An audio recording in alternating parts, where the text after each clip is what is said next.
Ça y est, les Tesla ne sont plus dangereuses et respectent le code de la route, désormais. Oh, le titre. Oh. Genre, elles étaient dangereuses et tout avant. C'était des cercueils roulants, tu vois.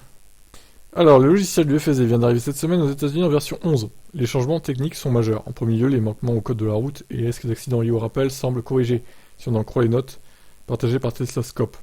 On peut en effet y lire que le respect du feu orange sera plus naturel, tout comme la réduction progressive de la vitesse à l'approche d'un croisement. Surtout, le respect des limites de vitesse devrait désormais se faire correctement, quelles que soient les zones.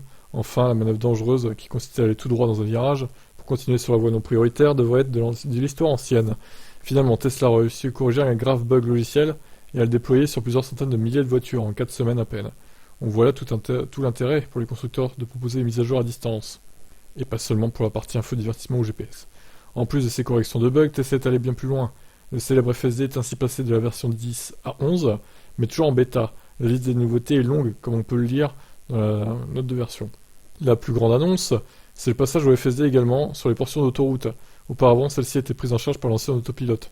Pour le reste, les performances du FSD ont évolué dans de nombreux domaines comme le détail avec précision de Tesla.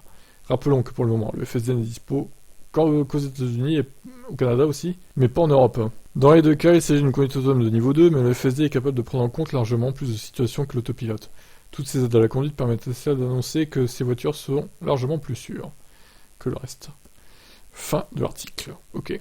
Bon, en tout cas, il y a eu un gros gap de performance visiblement entre la version 10 et la version 11. Bon, encore une fois, pour nous, on voit ça de loin, puisque en France et en Europe, le FSD n'est pas autorisé. Le sera-t-il un jour? Ça, on verra. Sûrement que oui, mais dans combien de temps?